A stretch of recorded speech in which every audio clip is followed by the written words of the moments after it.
அன்பானவர்களே, தமிழக அரசியல் வரலாறு என்ற தொடருக்கு உங்களை அன்புடன் வரவேற்கின்றேன். போன வீடியோவில் தமிழகத்துக்கு வருகை தந்த இந்திரா காந்தி அவர்களுக்கு கருப்பு கொடி காட்டி அவர்களை கொலை செய்ய முயன்றதாக அதிமுக திமுகவின் மீது வழக்கு தொடுத்திருந்ததை பார்த்தோம். அதுக்கப்புறம் தமிழக அரசியல் வரலாற்றில் என்ன நடந்துச்சு அப்படிங்கிறத இந்த வீடியோவில் பார்க்கலாம். திமுகவிலிருந்து எம்ஜிஆர் விலகியதற்கு பல அரசியல் காரணங்கள் இருந்துச்சு. ஆனால் திமுக தலைவர்கள் வலியுறுத்தி சொன்னது வருமான வரி பிரச்சனை மட்டும்தான். அதை எம்ஜிஆர் ஏற்றுக்கொள்ளவில்லை என்ற போதும் நடிகைகள் கருப்பு பணம் வாங்குவது பற்றியும் அவர்களுக்கு இருக்கும் வருமான வரி தொடர்பான சுமைகள் பற்றியும் ஃபிலிமாலயா அப்படிங்கிற பத்திரிகைக்கு நவம்பர் 1972 எம்ஜிஆர் ஒரு பேட்டி கொடுத்திருந்தார். நடிகைகள் கருப்பு பணம் வாங்குகிறார்கள் என்றால் ஏன் வாங்குகிறார்கள் என்று சிந்தித்து பார்க்க வேண்டும். சட்டத்தை ஏமாற்ற வேண்டும் என்பதெல்லாம் அதன் நோக்கம். வேறு வழியில்லை என்பதால் தான் வாங்குகின்றனர். சட்டமும் அரசும் தான் எங்களை இந்த நிலைக்கு மாற்றி இருக்கிறது. ₹1,00,000 ஊதியம் பெற்றால் அதில் அதிகபட்ச அளவாக 97% டாக்ஸ் கட்டுகின்றனர். அதாவது ₹1,00,000க்கு 97,000 வரி. இதில் இப்போது சூப்பர் டாக்ஸ் அது இது அப்படின்னு வரி வசூலிக்கிறாங்க. இந்த சூழ்நிலையில் எப்படி நேர்மையாக வாழ முடியும் அப்படின்னு அந்த பத்திரிகைக்கு பேட்டி கொடுத்திருந்தார். வருமான வரி பிரச்சனைகள் தொடர்பாக அப்போது டெல்லி சென்று மத்திய நிதி அமைச்சர் சி. சுப்பிரமணியத்தை சந்தித்து பேசியதையும் அதே பேட்டியில் பதிவு செஞ்சிருந்தார் எம்ஜிஆர்.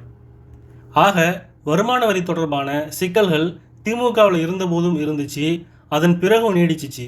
இதன் பின்னணியில் தான் 11 பிப்ரவரி 1978 அன்னைக்கு பாளையங்கோட்டையில் நடைபெற்ற அரசு விழாவில் அதிரடி அறிவிப்பு ஒன்றை வெளியிட்டார் எம்ஜிஆர். நான் மீண்டும் சினிமாவில் நடிக்க இருக்கிறேன், அதுதான் அந்த அறிவிப்பு. இத்தனை நெருக்கடிகளுக்கு மத்தியில் சினிமாவில் நடிப்பது சாத்தியமா, அப்படி என்ன அவசியம் வந்தது? அதுக்கு எம்ஜிஆரை விளக்கம் கொடுக்குறாரு. எனக்கு வருமான வரி பாக்கி மிக அதிகமாக இருக்குது. படங்களில் நடிப்பதை நிறுத்திவிட்டதால் வருமானத்துக்கு வாய்ப்பு இல்லாமல் போச்சு.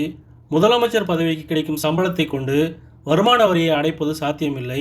தவிரவும் முதலமைச்சர் பதவியில் இருந்து கொண்டே சினிமாவில் நடிப்பது ஒன்றும் சிரமமான விஷயமல்ல.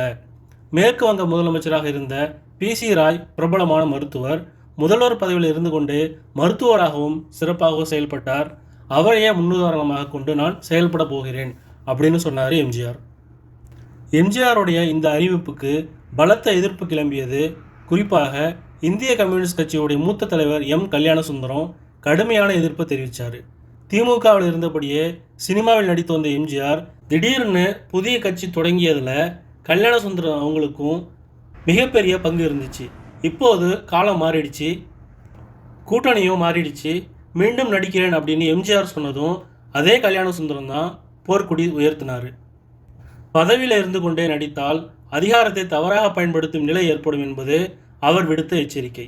அவர் மட்டுமல்ல, எம்ஜிஆருக்கு அணுக்கமாக செயல்பட்ட பல அதிகாரிகளும் அதே கருத்தை தான் வலியுறுத்தினாங்க. குறிப்பாக முதல்வர் பதவியில் இருந்து கொண்டு சினிமாவில் நடிப்பதை அரசியல் சட்டம் அனுமதிக்காது, பிரதமர் மொரார்ஜி தேசாயும் அனுமதிக்க மாட்டார் அப்படின்னு சொன்னாங்க. முதல்வராகவும் நடிகராகவும் மாறி மாறி வருவது கேலி கூத்தாக இருக்கும் அப்படின்னு எம்ஜிஆருக்கு நெருக்கமான உளவுத்துறை அதிகாரி மோகன்தாஸ் சொன்னார். எம்ஜிஆர் பிரதமர் மொரார்ஜி தேசாய்க்கு கடிதம் எழுதினார். வருமான வரி பாக்கியை அடைக்கவே சினிமாவில் நடிக்கப் போகிறேன், அதற்கு உங்களுடைய அனுமதி தேவை. உடனடியாக பதில் கொடுத்தார் மொரார்ஜி. சினிமாவில் நடிப்பதற்கு என்னுடைய அனுமதி தேவையில்லை. மாநில முதலமைச்சருக்குரிய கடமைகளுக்கு குந்தகம் வராத வகையில் எம்ஜிஆர் சினிமாவில் நடிப்பதில் எந்த விதமான ஆட்சேபனும் இல்லை அப்படின்னு தெரிவித்தார். படத்துக்கான வேலைகள் தொடங்குச்சு. படத்தின் கதாநாயகியாக லதா அறிவிக்கப்பட்டாங்க. எம்ஜிஆருக்கு பிடித்தமான கவிஞர் வாலி புதிய படத்துடைய கதை வசனத்தை எழுதுவதற்கு ஒப்பந்தமானார். இசையமைக்கும் வாய்ப்பு இளம் கலைஞர் இளையராஜாவுக்கு கிடைச்சிச்சு. படத்துக்கு எம்ஜிஆர் வச்ச தலைப்பு உன்னை விடமாட்டேன்.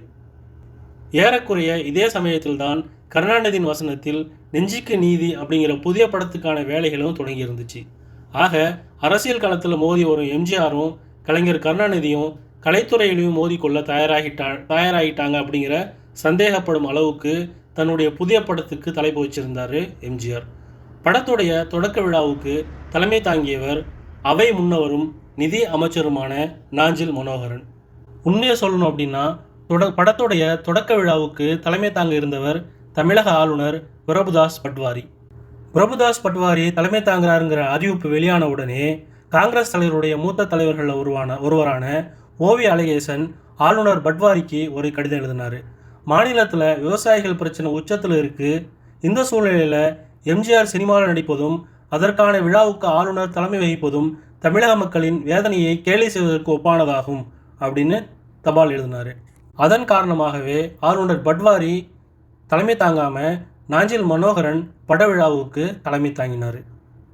முதலமைச்சர் எம்ஜிஆர் படப்பிடிப்புக்கான வேலைகளில் முனைப்பு காட்டி வந்த சமயத்தில் தமிழகம் முழுக்க விவசாயிகளுடைய போராட்டம் வலுத்துக்கிட்டு இருந்துச்சு.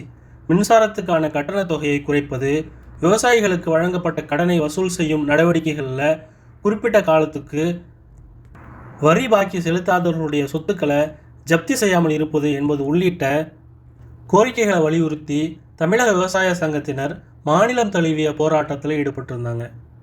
நிலைமையை சமாளிக்கும் வகையில் தமிழக விவசாய சங்க தலைவர் நாராயணசாமி நாயுடுவை கைது செய்தது தமிழக அரசு. சாலை மறியலில் ஈடுபட்ட விவசாயிகள் மீது காவல்துறையினர் கண்ணீர் புகை குண்டுகளை வீசினாங்க. சில இடங்களில் தடியடி பிரயோகமும் நடத்தப்பட்டுச்சு. குறிப்பாக வேடச்சந்தூரில் துப்பாக்கிச்சூடு நடந்துச்சு. காசிபாளையம் சுப்பிரமணியம், ஐயா கவுண்டன்பட்டி சின்னசாமி, விடுதலைப்பட்டி சின்னசாமி, நாவலூர் நாச்சிமுத்து உள்ளிட்ட சில விவசாயிகள் பலியானாங்க. இராணுவமும் வரவழைக்கப்பட்டுச்சு. ஆனாலும் பிரச்சனைகள் குறித்து விவசாய சங்க பிரதிநிதிகளுடன் பல சுற்று பேச்சுவார்த்தைகளில் ஈடுபட்டார் முதலமைச்சர் எம்ஜிஆர். அதன் பிறகு போராட்டங்கள் முடிவுக்கு வந்துச்சு. அதோடு சேர்ந்து அவர் நடிக்க இருந்த படமும் முடிவுக்கு வந்துருச்சு. நாட்டுக்கு உதவும் நல்ல படங்களில் தொடர்ந்து நடிப்பேன் அப்படின்னு படத்துடைய தொடக்க விழாவில் எம்ஜிஆர் அறிவிச்சிருந்தார். ஆனால் அந்த படம் கடைசி வரை வெளியே வரல. அதே ஆண்டு ஏப்ரல் முதல் வாரத்தில் கலைஞர் கருணாநிதி மதுரை வருவதாக செய்தி வெளியாகி இருந்துச்சு. முன்னர் மதுரைக்கு வந்த இந்திரா காந்திக்கு கருப்பு கொடி காட்டிய திமுகவுக்கு பதிலடி கொடுக்கும் வகையில் கலைஞர் கருணாநிதி மதுரைக்கு வரும்போது அவருக்கு கருப்பு கொடி காட்டப்படும் அப்படின்னு அறிவிச்சிருந்தார் பழநெடுமாறன். மதுரை மாவட்ட காங்கிரஸ் கட்சியுடைய சார்பில் வெளியான அந்த அறிவிப்பில் ஆயிரம் வாஞ்சிநாதர்கள் நம்மிடம் உண்டு என்பதை நிலைநாட்டும் வகையில் விரைந்து வருக அப்படின்னு காங்கிரஸ் தொண்டர்களுக்கு அழைப்பு விடுத்திருந்தார் பழநெடுமாறன்.